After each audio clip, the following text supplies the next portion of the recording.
Bien, bueno, mis hermanos, vamos a ir al mensaje de la palabra de Dios. ¿Me ven bien? ¿Me escuchan bien? ¿Sí? Amén. Bien, hace aproximadamente 2 semanas, si no me equivoco, terminamos con la serie de mensajes en Primera de Corintios, gracias a Dios. Y espero que haya sido de bendición y crecimiento para cada uno de los hermanos. Esa serie de mensajes en Corintios estaba titulada Una iglesia viva, una iglesia viva. Y ahora vamos a continuar en esta mañana, vamos a continuar con nuestra serie de mensajes en el libro de Ezequiel, Antiguo Testamento. Allí el capítulo 8 de Ezequiel, capítulo 8. Ya hemos visto, por lo que vemos, 7 mensajes respecto del libro de Ezequiel. Y el libro de Ezequiel lo hemos titulado al libro completo como Pregoneros de la Justicia Divina. Ese es el título que le pusimos al libro de Ezequiel. Con mira de justamente nosotros como pueblo de Dios ser pregoneros de la verdad de Dios. Por eso animamos a salir a predicar el Evangelio, por eso animamos a memorizar evangelístico. Por eso animamos a que nuestro corazón sea de pregonar, sea de hablar de Cristo. Pero bueno, ahora llegamos al capítulo 8 de Ezequiel, y a este capítulo, lo he titulado Expulsando al... Ese es el título de este mensaje. Expulsando al propietario. Y nuestro tema a tratar es empapados del mundo. Ahora, la palabra propietario significa que tiene derecho de propiedad sobre algo, sobre alguna cosa. Propiedad viene de algo propio, me pertenece, y especialmente sobre los bienes inmuebles, algo material. Por ejemplo, se puede decir, soy propietario, dueño de esta casa. Soy propietario, soy dueño de un vehículo. Soy propietario, soy dueño de todo este campo, de todo este ganado, etc.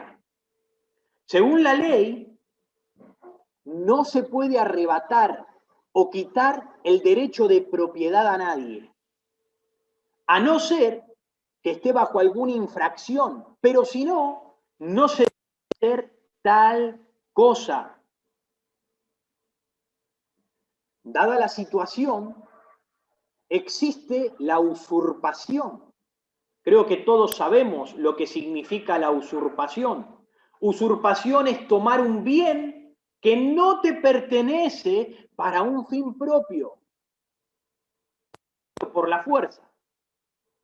Teniendo en mente esto, podemos decir que Dios es propietario del cielo. Podemos decir que Dios es propietario de la tierra.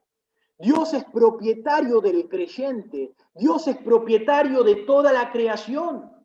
En los tiempos bíblicos, Dios era el propietario del templo donde se adoraba. Y según la ley, nadie podía arrebatarle su propiedad, ya que él no comete infracción.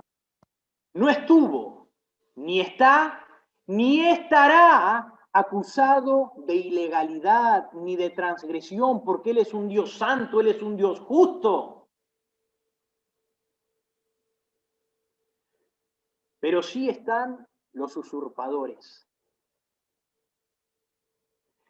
Aquellos que toman a la fuerza lo que no les pertenece y lo amoldan para sí mismos. Estos somos nosotros. Escuchen bien, Estos somos nosotros, quienes empapados, quienes bañados, llenos, repletos del mundo y sin una gota de santidad en nuestras vidas, tomamos lo que le pertenece a Dios, expulsando al propietario y amoldándolo a nuestro gusto, amoldándolo a nuestro. Esto es lo que sucedió en los tiempos de Ezequiel. Vamos a Ezequiel capítulo 8, vamos a comenzar desde el versículo 1. Dice, en el sexto año, en el mes sexto, a los 5 días del mes, aconteció que estaba yo sentado en mi... Y los ancianos de Judá estaban sentados delante de mí. Y allí se posó sobre mí la mano de Jehová, el Señor. Ahí estaba Ezequiel, profeta de Dios, a quien Dios le mostró por medio de visión cómo el pueblo de Jerusalén sacó, y presten atención, sacó al mismo Dios de su propia casa. Lo expulsaron a Dios de su propia casa para hacer en ellas sus impiedades. Versículo 2. Y miré, y he aquí una figura que parecía hombre. Desde sus lomos para abajo, fuego, y desde sus lomos para arriba parecía resplandor, el aspecto de bronce refulgente. La figura que parecía de hombre, que se le había aparecido en visión a Ezequiel, el mismo Señor Jesucristo, la segunda persona de la Trinidad que aparece a lo largo de todo el Antiguo Testamento y en el comienzo de la visión de Ezequiel. Ustedes recuerdan en el capítulo 1. En Apocalipsis también lo describe de esta misma manera. No hace falta que lo busquen, se los voy a leer. En Apocalipsis capítulo 1, versículo 13, dice, y en medio de los 7 candeleros, a uno semejante al Hijo del Hombre, vestido de una ropa que llegaba hasta los pies y ceñido por el pecho con un cinto de oro. Su cabeza y sus cabellos eran blancos como blanca lana, como nieve, sus ojos como llamas de fuego, y sus pies semejante al bronce brunido, refulgente como en un horno, y su voz como estruendo de muchas aguas. Esta descripción las encontramos en diferentes partes de las Escrituras, dando a entender a el Hijo de Dios, a la segunda persona de la Trinidad, Jesucristo. Versículo 3. Y aquella figura, versículo 3 de Ezequiel, y aquella figura extendió la mano y me tomó por las huedejas de mi cabeza. ¿Qué significa huedejas? Significa cabello. Me tomó del cabello de mi cabeza, me tomó de allí, del cabello de mi cabeza, y el Espíritu me alzó entre el cielo y la tierra, y me llevó en visión de Dios a Jerusalén. Recordemos, hermanos, que la visión no es lo mismo. En el sueño Dios hablaba mientras dormían. La visión Dios les hablaba mientras estaban despiertos.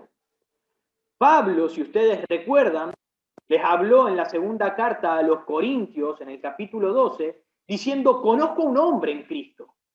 ¿Pero de quién hablaba? Hablaba de sí mismo, hablaba de su propia persona, que hace 14 años, si en el cuerpo, no lo sé. Si fuera del cuerpo, no lo sé. Dios lo sabe. Fue arrebatado al tercer cielo. Así que, como Pablo decía, no sabe si fue llevado en el cuerpo o simplemente en espíritu, tampoco lo sabemos respecto de Ezequiel. No sabemos cómo fue llevado. Lo que sí sabemos es que tuvo una clara visión dada por el mismo Dios. Fue llevado al templo de Salomón, construido en Jerusalén y que aún no había sido destruido. Recuerden, Ezequiel fue llevado cautivo a Babilonia en la segunda deportación, ¿sí? Y el templo de Jerusalén es derribado, es destruido en la tercera deportación. Así que todavía aún estaba en pie. Entonces le muestra la maldad de aquel supuesto, de aquel aparente pueblo adorador de Dios. Ahí mismo en ese versículo 3 sigue diciendo, luego de la coma ahí en Jerusalén, a la entrada de la puerta de adentro que mira hacia el norte, estaba la habitación de la imagen del celo a la que provoca a celos. La que provoca a celos. Supuestamente, pueblo de Dios, pueblo escogido de Dios, tenían algo en el templo de Dios que lo provocaba a celo al Dios Altísimo. Miren lo que dice el versículo 4. Y he aquí, allí estaba la gloria del Dios de Israel, como la visión que yo había visto en el campo. Es interesante, porque ciertamente el templo era la gloria de Dios. Allí se manifestaba la gloria del Dios vivo, allí habitaba la presencia del Dios Todopoderoso. Esa era la casa donde todos venían para adorar, todos venían a buscar consuelo, a buscar socorro del dueño de la casa, de Dios. Pero dice el versículo 5, y me dijo, hijo de hombre, alza ahora tus ojos hacia el lado norte. Y alcé mis ojos hacia el norte, y he aquí al norte, junto a la puerta del altar, aquella imagen del celo en la entrada. ¿Qué había a la puerta de entrada norte del templo? Según las escrituras, había una estatua de otro Dios, provocándolo a celo al Dios del cielo, al propietario de ese templo. En el versículo 6, le hace una pregunta a Dios y le dice, ¿no ves lo que estos hacen? ¿Acaso no estás viendo, no puedes ver las grandes abominaciones que la casa de Israel hace aquí? Presten atención a esta palabra. Para alejarme, para quitarme de mi santuario. ¿Acaso no ves lo que ellos están haciendo para expulsarme a mí, al dueño, al propietario, intentando usurpar mi casa?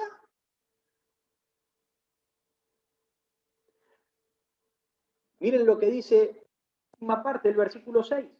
Pero vuélvete aún y verás abominaciones mayores. Pero verás más que esto, le dice.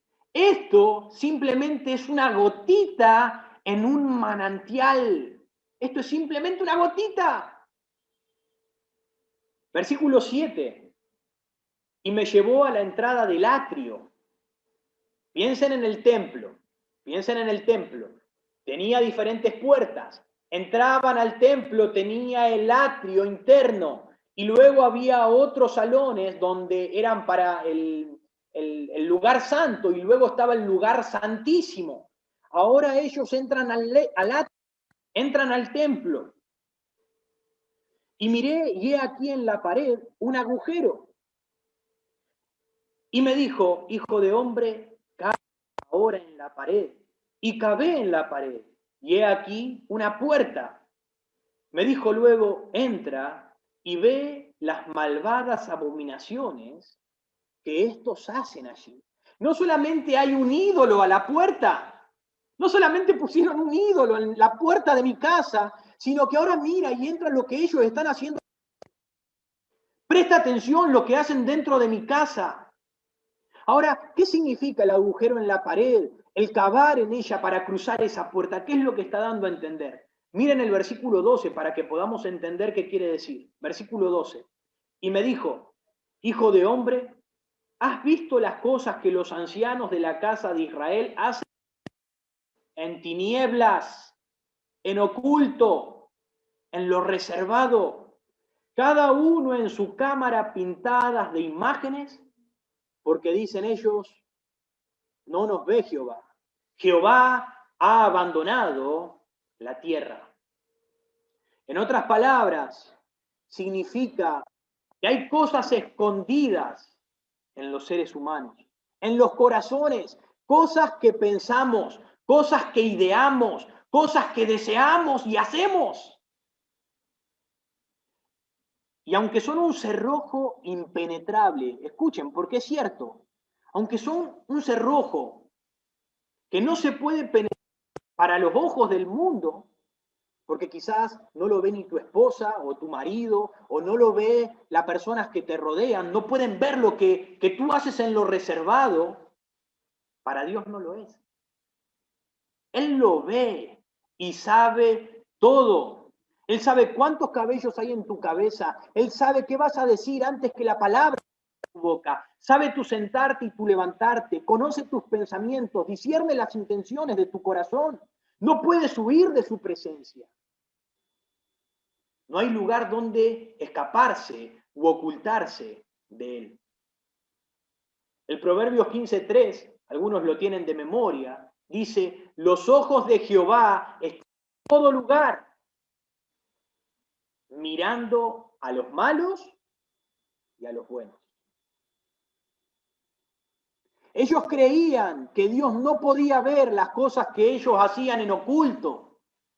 Por eso les dice, ¿ves ese agujero? Cava, cruza la puerta y vas a ver las cosas que hay. En lo oculto vas a poder verlo. Ahora, ¿qué es lo que hacían en oculto? Bueno, según lo que leemos aquí en las Escrituras, había en sus vidas todo tipo de adoración. Había cientos de dioses que no eran Dios.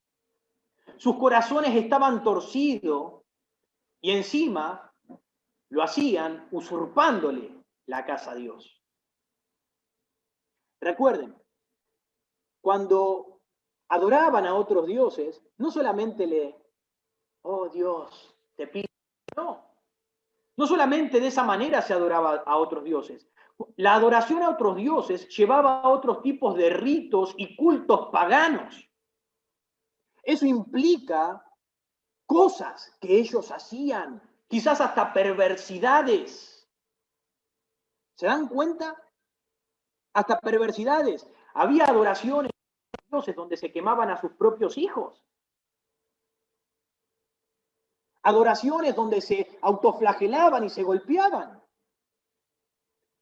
En la adoración a otros dioses se llevan a cabo prácticas que eran completamente contrarias a la voluntad de Dios.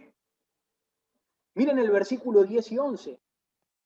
Entré pues y miré, y he aquí toda forma de reptiles y bestias abominables, y todos los ídolos de la casa de Israel, que estaban pintados en la pared por todo alrededor. Y delante de ellos estaban 70 varones, de los ancianos de la casa de Israel, y Hazanías, hijo de Safán, en medio de ellos, cada uno con un incensario en sus manos, y subía una nube espesa de incienso. Allí estaban haciendo sus perversidades y sus adoraciones en medio de la casa de Dios. Si ustedes prestan atención, aparece un nombre allí. Hazanías, hijo de Safán. Es el único nombre que menciona en medio de los 70 hombres que estaban allí. ¿Por qué lo menciona a este Hazanías, hijo de Safán? ¿Quién era? La Biblia nos presenta a Safán, que era padre justamente de Hazanías. Safán era o fue uno de los participantes en la restauración de la adoración verdadera a Dios, que promovía el rey Josías, porque el pueblo de Dios no estaba buscando a Jehová. Entonces, Safán era aquel hombre que estaba allí apoyando y animando e incentivando para que el pueblo de Dios, que estaba adorando a otros dioses, se volviera al Dios verdadero. Fue uno de los participantes en la restauración a la adoración verdadera. Y este Safán tuvo 4 hijos, de los cuales uno de esos 4 hijos era justamente Hazanías. Pero lamentablemente, las escrituras ahora hacen referencia a él, no como un líder que impulsaba la adoración a Dios, como su padre Safán, en medio de un pueblo rebelde, sino como uno que impulsaba la idolatría, la corrupción y perversión dentro de la casa de Dios. Qué tristeza, ¿no? Qué tristeza. Un padre con un corazón tan vivo para Dios y un hijo que destruye todo lo que el padre hizo. Dios nos deja bien en claro tener cuidado en cómo nos ocupamos en instruir, enseñar y pasar tiempo con nuestros hijos. Escuchen bien. Porque puede que tú hayas hecho mucho en favor de Dios, pero eso no significa que nuestros hijos harán lo mismo. Puede que seas un creyente de años, puede que tus hijos se hayan criado prácticamente en la iglesia, pero eso no significa nada. Ocupémonos de ellos para que el día de mañana el nombre de Dios no sea blasfemado por nuestra propia sangre, por nuestra propia descendencia, porque no nos hemos ocupado en ellos. Versículo 13. Me dijo después, vuélvete aún, verás abominaciones mayores que estas. ¡Hoy! Es impresionante. Esta es la segunda vez que vuelve a decirle, mira, verás cosas mayores. Esto no es nada. Vuelve y verás cosas mayores que estas aún. Hay más. Sigue mirando. Observa lo que hacen estas personas. Estos que supuestamente son mi pueblo. Versículo 14. Y me llevó a la entrada de la puerta de la casa de Jehová, que está al norte. Y he aquí mujeres que estaban allí sentadas endechando a Tamuz. Endechando a Tamuz. Las mujeres israelitas estaban endechando, estaban llorando, lamentando a un dios pagano de los babilonios. Estaban adoptando para sí no solo los ídolos, sino también sus costumbres. El endechar los ídolos era del mundo, no del pueblo de Dios. Pero allí estaba el pueblo escogido, imitando al mundo y sus prácticas. Ahora, Tamuz, como dice aquí el versículo 14, en aquellos tiempos para los paganos era como Cristo para nosotros. ¿Sabían eso? Tamuz, en aquellos tiempos para los paganos, era como Cristo para nosotros, el Hijo de Dios. Ahí estaba Él, en la puerta de la casa de Dios, como si Él fuese el mediador y representante delante del Padre. Pero aún falta más. Vuelve y verás cosas mayores que estas, le dice. Versículo 15. Luego me dijo, ¿no ves, hijo de hombre? Vuélvete aún. Verás abominaciones mayores que estas. Versículo 16. Y me llevó al atrio de adentro de la casa de Jehová. Y he aquí, junto a la entrada del templo de Jehová, entre la entrada, ¿y qué dice? Y el altar. Y el altar. el altar del Dios mismo. Como 25 sus espaldas vueltas al templo de Jehová y su rostro hacia el oriente, y adoraban al sol, postrándose hacia el oriente. Ahora, Nimrod, recuerden también este nombre, Nimrod, lo encontramos en el libro de Génesis, en el comienzo. Nimrod es considerado el dios Sol. ¿Saben quién es? Es el padre de Tamuz. Versículo anterior que leímos. Nimrod, considerado el dios Sol, es el padre de Tamuz. Padre e hijo. Tremenda casualidad, ¿no? Cambiaron al verdadero padre y al verdadero hijo por dos dioses que le quedaban mejor a su conveniencia.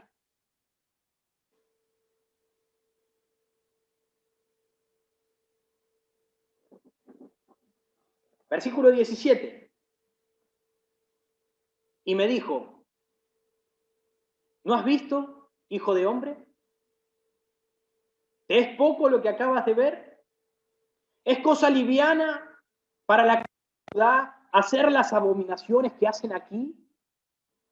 Después que han llenado la maldad, después que han llenado de maldad la tierra, se volvieron a mí para irritarme. He aquí que aplican el ramo a sus narices. Dios dice, ¿qué les parece? ¿Es cosa liviana lo que estos hacen? Provocan a celo al Dios verdadero, con sus corazones llenos de idolatría. Hacen cosas perversas en oculto. Toman para sí las prácticas del mundo. Quitaron a Dios de su propio templo. Expulsaron al propietario por estar llenos y empapados del mundo. Y para peor, como dice el Señor, aplican el ramo a sus narices. Ellos no agarraban una pequeña cosita, una florcita. Agarramos el ramo de flores, un manojo, y lo llevamos a nuestras narices. Así también, no tomamos una cosita del mundo, tomamos un manojo, tomamos un ramo, lo que podemos abarcar, y lo llevamos todo a nuestra vida. Lo llevamos todo a nuestro corazón.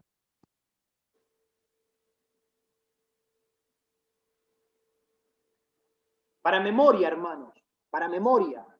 No fue la primera vez ni la última vez que sucedió esto en Israel.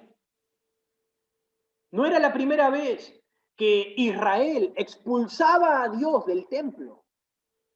No era la primera vez que Israel usurpaba a Dios. Si ustedes recuerdan en los tiempos de Jesucristo, cuando Él llegaba a Jerusalén, entra al templo y ve lo que había en él. Y cuando vio lo que había en el templo, comenzó a hacer un ajuste de cuenta. ¿Se acuerdan? Vamos a leerlo, acompáñenme rápidamente, no pierdan la marca ahí en Ezequiel. Vamos a Mateo. Mateo 21.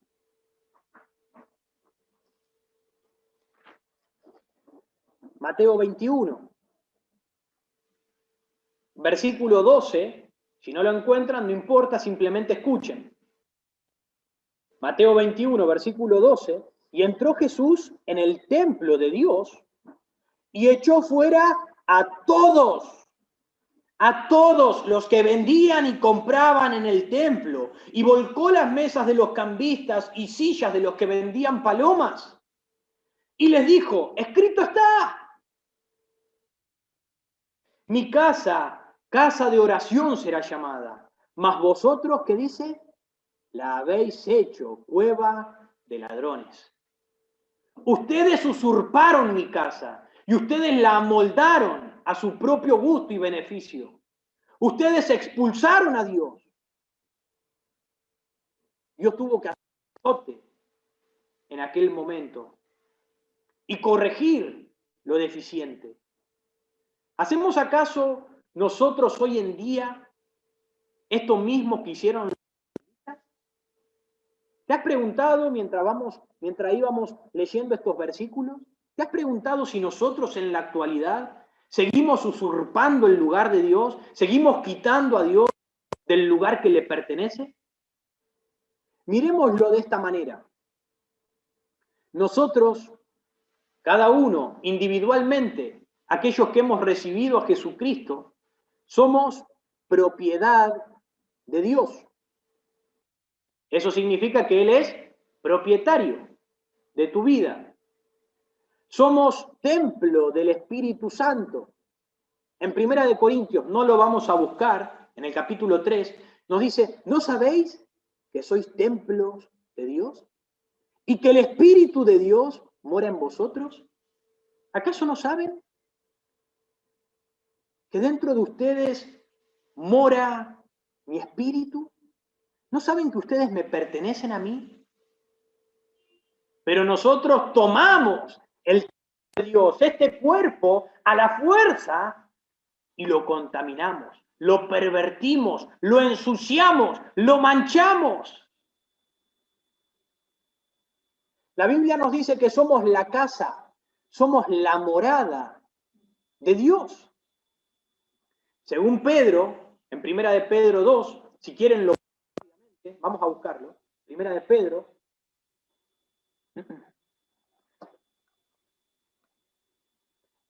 Pedro, capítulo 2, versículo 5. Primera de Pedro 2, versículo 5 dice, vosotros también, como piedras vivas, sed edificados como casa espiritual y sacerdocio santo para ofrecer sacrificios espirituales aceptables a Dios por medio de Jesucristo.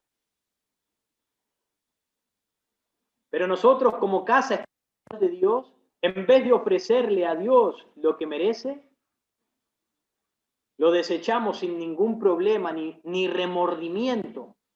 Tomamos para nosotros mismos las prácticas del mundo, sus placeres, sus pensamientos, sus propósitos y proyectos de vida. Buscamos y hacemos lo mismo que ellos. Sí, los creyentes. El pueblo de Dios, hacemos eso. Y si no es así, pregúntate, ¿en qué te diferencias de los paganos? ¿En qué te diferencias de aquellos que no tienen a Cristo en tu corazón? Pregúntate. Que no es así lo que estoy diciendo. La iglesia, y no estoy hablando de un edificio, estoy hablando del conjunto de creyentes, también es su propiedad, la cual Él ganó, la cual Él compró con su propia sangre, la cual ama y sustenta para que en ella se haga su voluntad. En Timoteo dice, para que si tardo, no hace falta que lo busquen, sepa cómo debes conducirte en la casa ¿de quién? De Dios. En la casa de Dios, que es la iglesia del Dios viviente, columna y baluarte de la... La iglesia es la casa de Dios, es su propiedad, le pertenece, pero nosotros imponemos nuestra voluntad, imponemos nuestro pensamiento, imponemos nuestros deseos. ¿De qué manera hacemos esto? Dios se da a conocer por medio de su palabra diciendo, yo soy un Dios justo. Ahora nosotros hacemos injusticias y no creemos que recibiremos la justa retribución de Dios. Él dice, soy santo, y como yo soy santo, vosotros deben ser santos. Pero no lo creemos tan así. Por eso no soltamos algunos de los pecados que más nos gustan en nuestras vidas. Y los sostenemos y los retenemos. Él dice, soy el Dios de amor, y mi amor debe reflejarse en ustedes, a todo el mundo. Pero nosotros elegimos a quienes reflejarlo. Él dice, perdónense los unos a los otros, pero nosotros perdonamos solo a los que nos perdonan a nosotros. Él dice, traed todos los diezmos al alfolí y haya alimento en mi casa, pero nosotros decidimos respecto a la economía qué es lo más importante. Él dice, sed mis discípulos, mis estudiantes, mis seguidores, aprendan de mí, pero nosotros no creemos tener la necesidad de tener que aprender más de Él. Él dice, guardad mis palabras, pero nosotros solo las oímos. ¿Pueden verlo? ¿Pueden verlo? No solo expulsamos al propietario de nuestras vidas, sino también al dueño de las iglesias, por la mundanalidad que hay en nosotros, como en el pueblo de Israel en estos tiempos. Mientras más nos examinamos, mientras más miramos e indagamos en la condición humana y nuestro corazón, más abominaciones descubriremos. Pídele al Señor, examíname, muéstrame en mí algún pecado oculto, si hay en mí camino de perversión.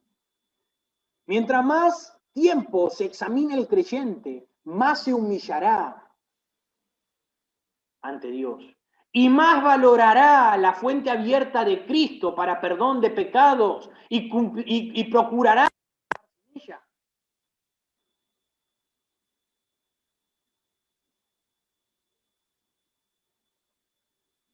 Hermanos, dejemos de bañarnos en la mundanalidad, como aquellos israelitas usurpando la propiedad de Dios. Es hora de que abandonemos pecados, el control de nuestra vida y el control en las iglesias, para darle el lugar que le corresponde a Dios. Busquemos la santidad, la limpieza, la purificación, el ser apartados, para que la gloria de Dios llene el lugar que le corresponde por derecho.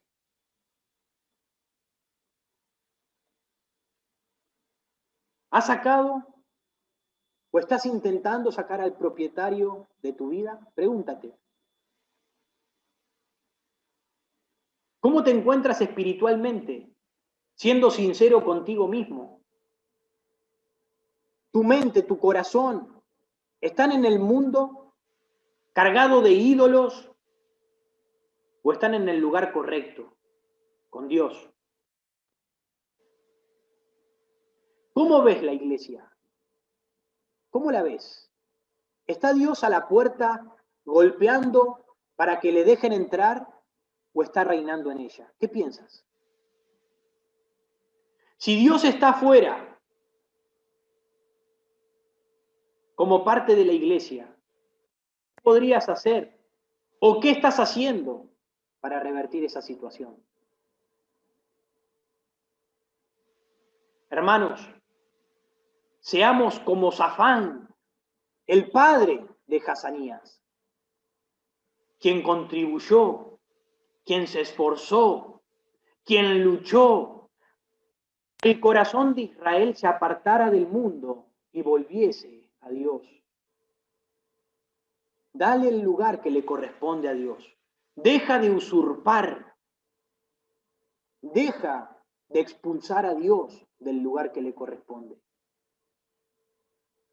Vamos a orar. Bendito Dios, Padre, gracias por tu palabra, Señor. Gracias por enseñarnos un poco más respecto, Señor, de lo que tú nos has dejado, Señor, escrito, de lo que han hecho tu pueblo, Señor. Padre Santo, te pido que nos ayudes, Señor, a en el lugar que corresponde, Señor. A no expulsarte, a no quitarte, a no ser usurpadores.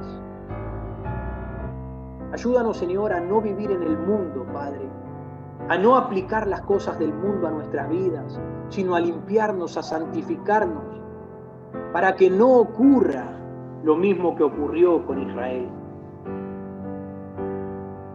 Ayúdanos, Dios. Danos un corazón limpio, danos un corazón íntegro, un corazón santo para ti. Perdónanos. Ayúdanos a ser una iglesia limpia, una iglesia santa, una iglesia pura, una iglesia sin mancha, sin contaminación. Que podamos presentarnos delante de ti. Ayúdanos en nuestra vida personal, a que tú seas el que domina nuestra vida, Señor, el que tiene las riendas.